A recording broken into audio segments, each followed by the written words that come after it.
Tax से जुड़ी हर उलझनों को दूर करने के लिए लेकर हम हाजिर हैं आपका पसंदीदा शो टैक्स गुरु, जहां हम नियमों के दायरे में रहकर टैक्स बचाने के बेहतरीन तरीके आपको बताते हैं।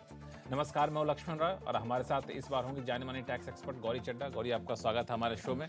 गौरी के साथ हम लोग कई सारे मुद्दों पर चर्चा करने वाले हैं। मिसाल के तौर पर हम चर्चा करेंगे किन किन टैक्स पेयर्स को इनकम टैक्स रिटर्न भरने की नहीं है जरूरत, शेयर की बिक्री पर एडवांस टैक्स का कैसे करें कैलकुलेशन, और साथ में भी बताएंगे अगर आप अपना जीएसटी नंबर सरेंडर करना चाहते हैं तो क्या है इसका तरीका।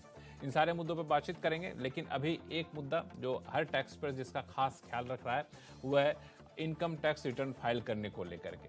अब इनकम टैक्स रिटर्न हर किसी को फाइल करना है, ये कम बेसी पता होता है, लेकिन आज हम आपको बताने वाले हैं कुछ ऐसे भी लोग हैं जिनको इनकम टैक्स रिटर्न फाइल करने की जरूरत नहीं है। आखिर वो लोग कौन हैं जिनको राहत के तौर पर देखा जाए, खुशखबरी के तौर पर देखा जाए। गौरी, कौन लोग हैं जिनको इनकम टैक्स रिटर्न फाइल करने की जरूरत नहीं है? देखिए लक्ष्मण, वैसे तो अगर हम देखें तो जिनकी इनकम बेसिक एग्जेम्पशन लिमिट से नीचे है तो उनको तो रिटर्न भरनी नहीं है, प्रोवाइडेड वो बाकी किसी क्लॉज में फॉल नहीं करते। लेकिन अगर हम देखें तो सरकार जो है वो सीनियर सिटीजन्स को काफ़ी चीज़ों में राहत देती है, जैसे उनकी बेसिक एग्जेम्पशन लिमिट भी ज़्यादा होती है, उनको कुछ डिडक्शंस भी ज़्यादा मिलती हैं और ऐसे कुछ चीज़ें हैं जो सरकार सीनियर सिटीजन्स को ज़्यादा देती है। तो इसमें से एक प्रोविज़न ये है कि अगर आप 75 ईयर्स से ज़्यादा की उम्र के हैं और आपकी इनकम सिर्फ पेंशन और इंटरेस्ट की है, यानी आपको कोई बिजनेस इनकम नहीं हो रही है, आपको एक ही बैंक में पेंशन आती है, उसी बैंक में आपको इंटरेस्ट आता है, आपको और बहुत ज़्यादा बैंक अकाउंट्स में एक से ज़्यादा बैंक अकाउंट में आपको पेंशन या इंटरेस्ट नहीं आ रहा, तो इस केस में आप सीधा सीधा बैंक जा सकते हैं, चाहे आपकी इनकम कितनी भी हो, इंटरेस्ट इनकम कितनी भी हो, पेंशन कितनी भी हो, सीधा सीधा बैंक जा सकते हैं। वहाँ पे आप सारी डिक्लेरेशन दे सकते हैं कि ये आपकी इनकम है, ज़्यादातर चीज़ें बैंक को पता होंगी।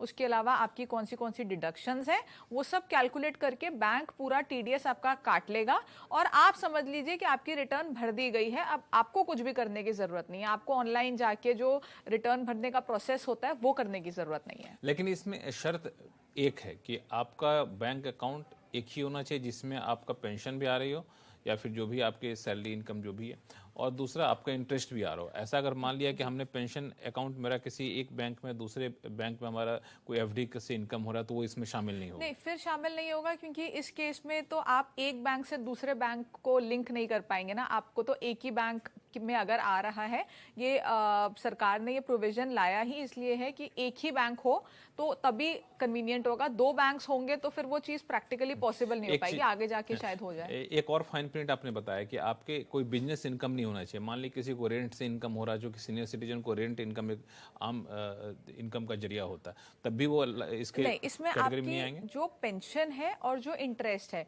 वो वाली इनकम आपकी होनी चाहिए और वो उसी बैंक अकाउंट में आनी चाहिए, तभी आप इसका फायदा उठा सकते हैं। हालांकि बहुत कम लोग होंगे ऐसे जिनको सिर्फ पेंशन और बैंक इंटरेस्ट आता है और एक ही बैंक में आता है, लेकिन जितने भी हैं आई थिंक उनको रिटर्न भरने में जो प्रॉब्लम होती है वो अब फेस नहीं करनी पड़ेगी। बिल्कुल। तो सीनियर सिटीजन के लिए, सीनियर सिटीजन 75 ईयर से ज्यादा के हैं उनके लिए एक राहत की खबर कही जा सकती है, लेकिन शर्त उसमें कई सारी इन शर्तों का ख्याल रखिएगा, तभी आप इनकम टैक्स रिटर्न फाइल करने से बच सकते हैं। चलिए अब शुरू करते हैं सवाल जवाब का सिलसिला।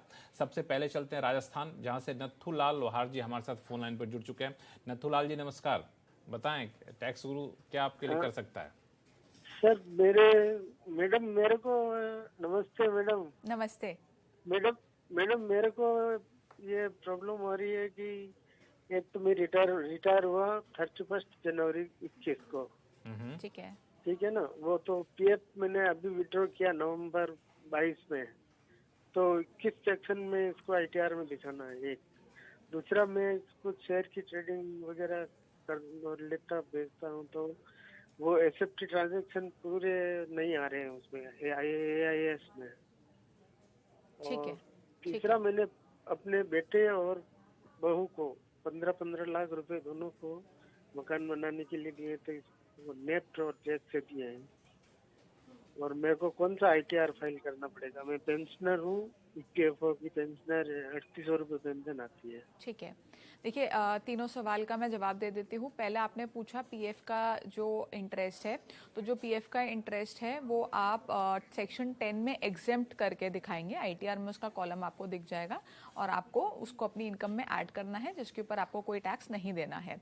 दूसरा आपने पूछा कि आपकी एसएफटी ट्रांजैक्शंस में आपकी शेयर ट्रेडिंग की सारी जानकारी नहीं आ रही है। तो देखिए जो एसएफटी ट्रांजैक्शन है उससे आपको कोई, अगर आपकी कम आ रही है एसएफटी ट्रांजैक्शन, फिर तो आपको कोई घबराने की बात ही नहीं है। ठीक है, अगर आपकी ज़्यादा आ रही है तो आप एक ग्रीवियंस रेज कर सकते हैं। हालांकि आप नहीं भी करेंगे तो भी कोई दिक्कत नहीं होगी आगे चल के, क्योंकि एक्चुअल में वो है ही नहीं। तो अगर जैसे कई बार ऐसा होता है कि जैसे किसी ने 1 करोड़ का मकान लिया, हस्बैंड वाइफ हैं, दोनों 50-50 के मालिक हैं, और एक आप ही के अकाउंट में, आप ही के एसएफटी ट्रांजैक्शन में 1 करोड़ रुपए आ गए, तो थोड़ा सा लगता है कि इतना ज़्यादा अमाउंट हमारे में क्यों दिखा रहा है, तो आप वो रेक्टिफाई करा सकते हैं, उसमें कोई दिक्कत वाली बात नहीं है। तीसरा आपने पूछा कि आपने अपने बेटे और बहू को 15-15 लाख रुपए दिए हैं घर बनाने के लिए। तो देखिए, तो आपने अपने बेटे को जो 15 लाख रुपए दिए हैं उस पे तो आप बेसिकली समझ लीजिए कि आपने वो गिफ्ट ही दिया है, अगर आप वो पैसा वापस नहीं लेंगे। अगर लोन के तौर पे लिया है तो अलग बात है, अगर गिफ्ट के तौर पे आपने दिया है तो आपके बेटे को इसके ऊपर कोई टैक्स नहीं देना और आपको तो वैसे ही नहीं देना।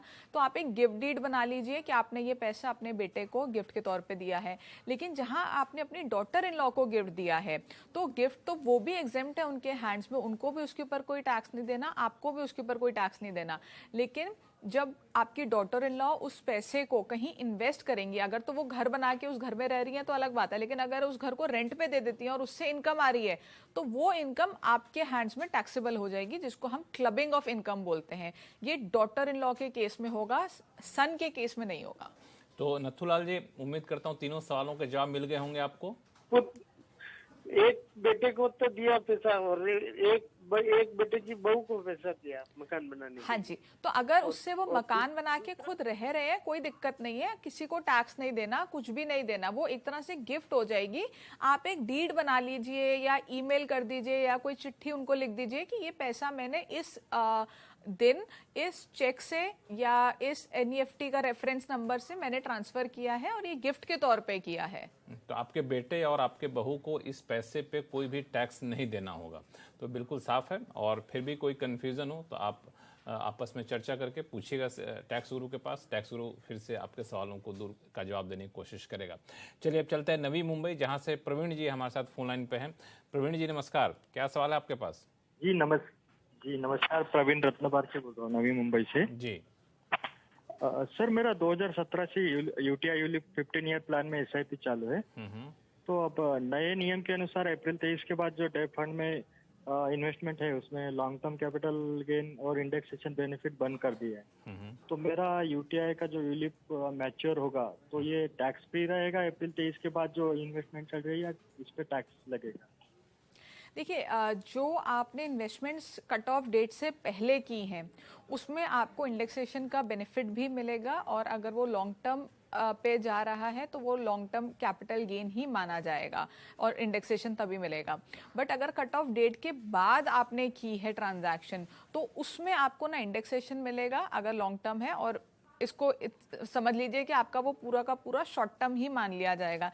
इसीलिए बहुत लोगों ने कट ऑफ डेट से पहले डेट इंस्ट्रूमेंट्स में काफ़ी इन्वेस्ट किया, जो लोग डेट में जाना चाहते थे, ताकि ये जो इंडेक्सेशन का बेनिफिट है लॉन्ग टर्म कैपिटल गेन में वो उनको मिल सके। लेकिन आपकी जो परचेजिंग है वो काफ़ी पुरानी है तो उस केस में आपको ये बेनिफिट ज़रूर मिलेगा, लेकिन अब अगर आपको इन्वेस्टमेंट करेंगे उस पर नहीं मिलेगा।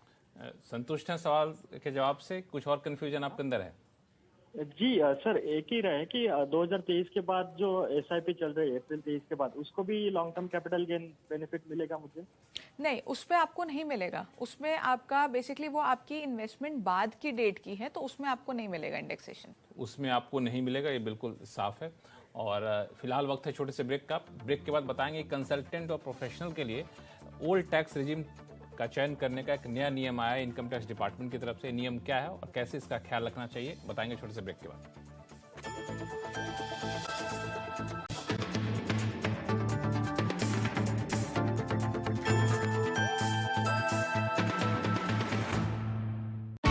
सास बहू और सेंसेक्स में आप सबका स्वागत। एक धमाकेदार लाइव शो। आज हमको दुबई जाना है, अमरावती, लखनऊ, दरभंगा, बिहार। सबका एक मिला जुला इम्पैक्ट आता है रियल एस्टेट मार्केट पर। देखिए property guru presented by signature global.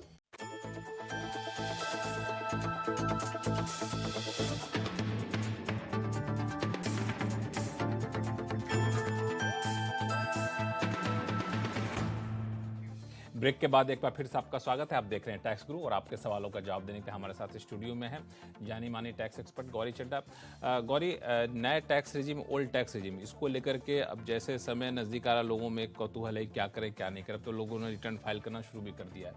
तो वित्त मंत्री ने ये कहा था बजट के दौरान कि अब न्यू टैक्स रिजीम आपको चुनना नहीं है, ये बाय डिफ़ॉल्ट आपका माना जाएगा। अगर आप ओल्ड में जाना चाहते तब आपको चुनना है, इसके लिए फॉर्म में सुझाया था।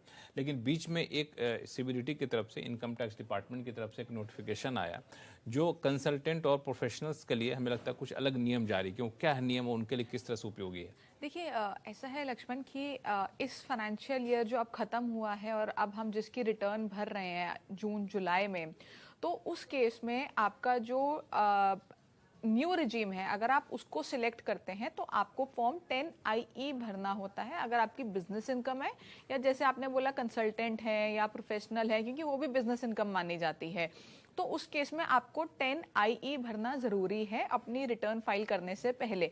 जब आप फॉर्म 10IE भरेंगे आपको एक्नॉलेजमेंट नंबर मिलेगा, वो आपको रिटर्न में दिखाना होता है कि ये एक्नॉलेजमेंट नंबर है। लेकिन अब से, यानी कि जो फाइनेंशियल ईयर चल रहा है, इसमें आपकी डिफ़ॉल्ट रिजीम न्यू रिजीम कर दी गई है। तो अगर अब अगली बार जब जो भी रिटर्न भरेगा, इस फाइनेंशियल ईयर की जो रिटर्न भरेगा अगले साल, उस केस में अगर आपको ओल्ड रिजीम ऑप्ट करनी है तो उस केस में आपको फॉर्म 10IE भरना होगा ओल्ड रिजीम को ऑप्ट करने के लिए, वरना आपका जो न्यू रिजीम है वो बाय डिफ़ॉल्ट आपका सिलेक्ट हो जाएगा। तो ये जो है ये कंसल्टेंट के लिए, प्रोफेशनल्स के लिए है।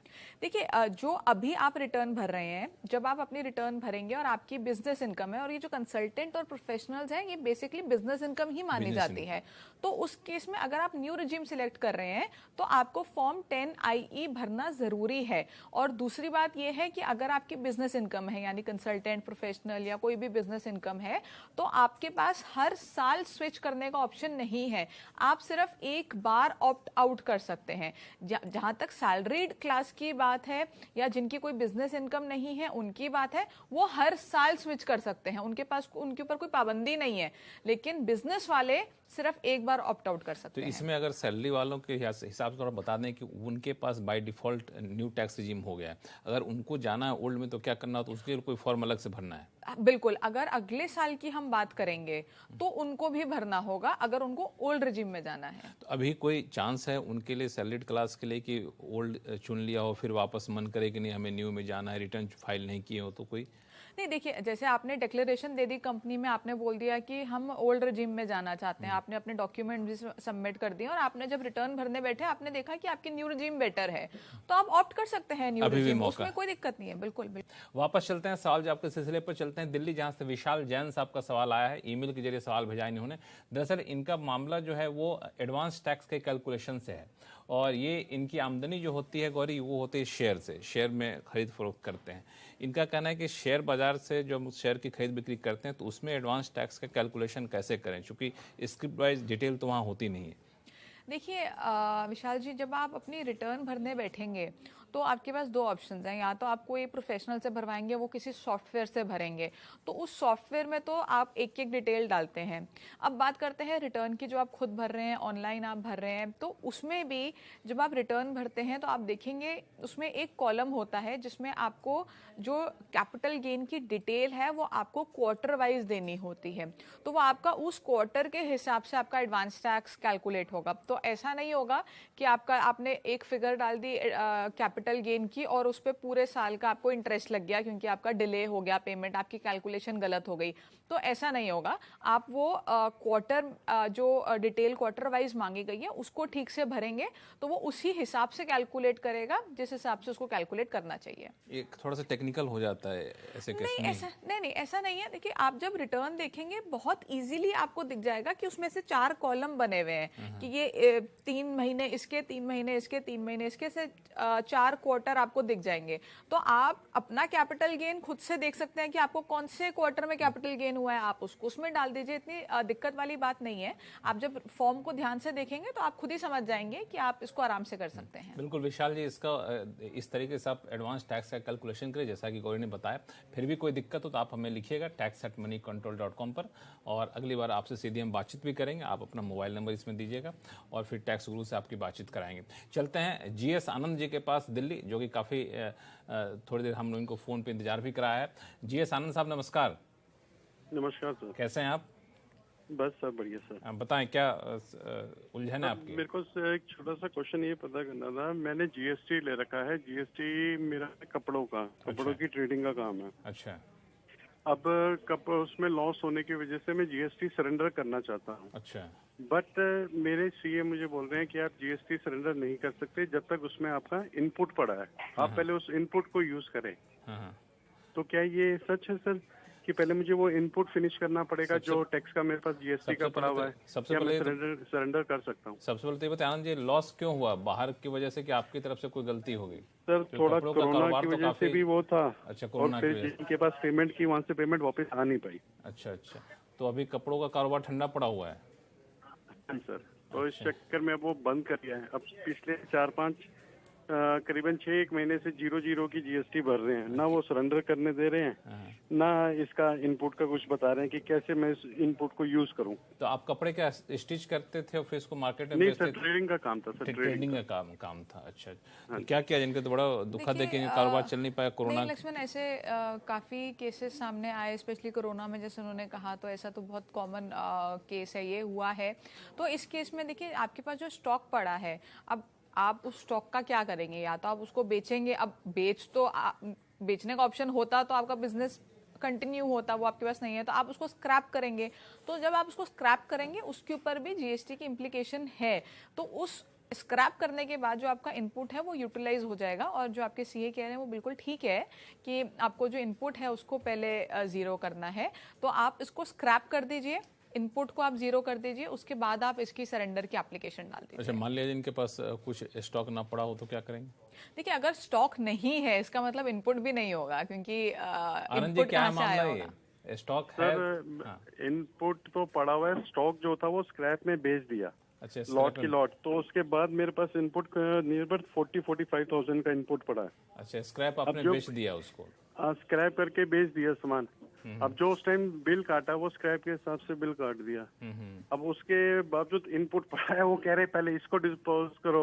अब वो कैसे करूं सर, मेरे पास तो सामान है ही नहीं। तो मैं कैसे किस चीज का बिल काटूं? मुश्किल है, तो किस चीज का बिल काटेंगे? नहीं देखिए, स्क्रैप पे आपको फिर या तो कैलकुलेशन में कोई गलती हुई है, क्योंकि देखिए जब आपका इतना इनपुट खड़ा है और आपका स्टॉक खत्म हो चुका है तो थोड़ा सा कहीं ना कहीं मिसमैच हुआ है। या तो स्क्रैप भी आपने, क्योंकि जब आप बेच रहे हैं तो कुछ तो वैल्यू आपको कपड़े की मिली होगी, ऐसा तो है नहीं कि आपने रद्दी में बेचा होगा। तो कोई, या तो आप एक बार कैलकुलेशन चेक कीजिए, हो सकता है अभी आपकी जो क्योंकि सितंबर तक आप जो है अपनी रिटर्न में चेंजेस कर सकते हैं। तो आप उसमें अगर आपकी कोई अमेंडमेंट है, कुछ है, वो आपको कैलकुलेशन एक बार देखनी पड़ेगी और वो अमेंडमेंट फाइल करके आप उसको 0 कर सकते हैं। हमारे साथ संपर्क करने के बहुत बहुत धन्यवाद आनंद जी। चलते अगले सवाल के पास। ये रामानंद यादव जी का सवाल आया है। ये दरअसल एक सीनियर सिटीजन है और इन्होंने जनवरी 2012 में प्राइवेट डेवलपर से एक प्लॉट खरीदा था और 1 महीने बाद प्लॉट मिला भी इनको और 2015 तक 95% इंस्टॉलमेंट में इन्होंने पैसे दे दिए थे। अब 2019 में रेरा के पास रिफंड के लिए अर्जी दी थी इन्होंने और 2023 में ब्याज के साथ इनको रिफंड मिला भी था। अब वो कह रहे हैं कि जो ब्याज के साथ रिफंड मिला था उस पर टैक्स की देनदारी क्या बनती है? ठीक है, तो देखिए इसमें 2 चीज़ें हो गई। एक तो आपका प्रिंसिपल अमाउंट हो गया और एक आपका इंटरेस्ट हो गया। तो जो आपका प्रिंसिपल अमाउंट है उसमें तो आपको एज इट इज, जैसे आपने सपोज कीजिए कि 1 लाख रुपए दिए थे तो आपको 1 लाख रुपए वापस आ गए, तो आपको उसमें कुछ भी करने की जरूरत नहीं है, वो आप ही का पैसा था, आपको वापस मिल गया।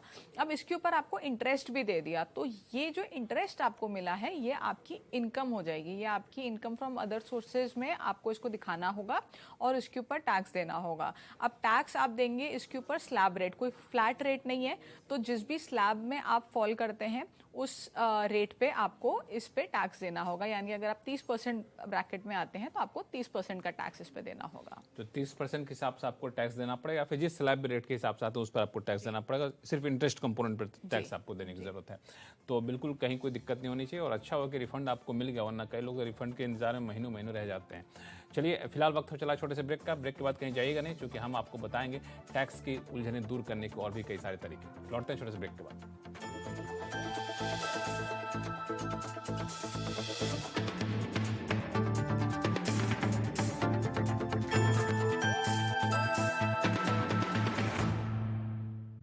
ब्रेक के बाद एक बार फिर से आपका स्वागत है। आप देख रहे हैं टैक्स गुरु और आपके सवालों का जवाब देने के लिए हमारे साथ हैं जानी मानी टैक्स एक्सपर्ट गौरी चड्ढा। गौरी, अभी भी एक अच्छी खबर यह है कि टैक्स को लेकर के लोगों में जागरूकता इतनी बढ़ गई है कि पिछले साल आप देखें तो 8 जुलाई तक 1 करोड़ से ज़्यादा लोगों ने ITR फाइल किया था। अब ITR फाइल करने वालों की संख्या बढ़ने वाली लगता है, क्योंकि इस साल 26 जून तक ही 1 करोड़ की संख्या पार कर चुके हैं। तो लगता है इस बार पहले के मुकाबले ज़्यादा ITR फाइल करेंगे। हम लोगों की कोशिशें काफ़ी रंग ला रही हैं कि इनकम टैक्स रिटर्न फाइल करिए, टैक्स को लेकर जागरूक रखिए। क्या अंतिम समय में कुछ टिप्स दीजिए, चूँकि अब तो महीना खत्म होने वाला है, 31 मार्च तक उनको ITR फाइल करना है। 31 जुलाई तक। 31 जुलाई तक एक्चुअली लक्ष्मण, बात ये है कि पिछली बार सबको उम्मीद थी कि हर साल की तरह डेट बढ़ जाएगी और सरकार ने डेट बढ़ाई नहीं, तो इस बार ज़्यादातर लोग समय से रिटर्न भर रहे हैं। लेकिन हाँ, जब आप रिटर्न भर रहे हैं तो आपको बहुत सारी चीज़ों का ध्यान रखना है। सबसे पहले तो आपको फॉर्म सही सिलेक्ट करना है। अगर आप फॉर्म ही गलत सिलेक्ट कर लेते हैं तो उस केस में आपको डिफेक्टिव रिटर्न का नोटिस आ जाएगा। दूसरा, आपको सारी इनकम दिखानी है। जो भी आपको इनकम है, आपकी income from other sources, business, rent या सैलरी है, कुछ भी आपकी कैपिटल गेन है, जो भी आपकी इनकम है वो सारी दिखानी है, कुछ भी मिस नहीं करना।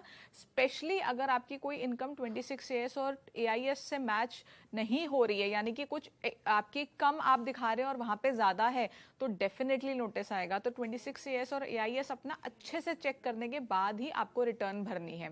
और दूसरा, जब आप रिटर्न भर लेंगे, जब आप उसको सबमिट कर देंगे, तो आप अगर E-वेरीफाई करना भूल जाते हैं तो आपकी रिटर्न वैलिड नहीं मानी जाती। तो और अब E-वेरिफिकेशन का टाइम भी कम कर दिया गया है, तो आप हाथ के हाथ उसको E-वेरीफाई कर दें, ताकि आपका अगर कोई रिफंड भी बनता है तो वो जल्दी आ जाए, रिटर्न प्रोसेस होनी है तो जल्दी हो जाए और आप भूल ना जाए। क्योंकि अगर आप इसको डिले करते हैं कि इसको कल करेंगे, परसों करेंगे, तो E-वेरीफाई करना बहुत लोग भूल जाते हैं। और बिल्कुल एक बात और, जो आखिरी समय में आप लोग रिटर्न फाइल करने की आदत है, उस आदत को छोड़ दीजिए और आखिरी समय में ट्विटर पे एक मुहिम चलाना है कि ITR फाइल करने के लिए और वक्त दीजिए, हमें लेट हो गया, हमारा वेबसाइट नहीं चल रहा है, हैंग कर रहा है, ये हो रहा है, वो रहा है। वो सारे बहाने को छोड़ दीजिएगा और जितना अभी बहुत समय है, अभी भी 1 महीने का वक्त है, आप इनकम टैक्स रिटर्न फाइल कर लीजिए और निश्चिंत हो जाइए, किसी भी तरह कोई दिक्कत आपको नहीं होगी। उसमें कहीं कोई उलझन हो तो आप हमें लिख भेजिएगा tax@moneycontrol.com पर। और टैक्स गुरु में फिलहाल इतना ही। गौरी, आपका बहुत बहुत धन्यवाद सभी सवालों का जवाब देने के लिए।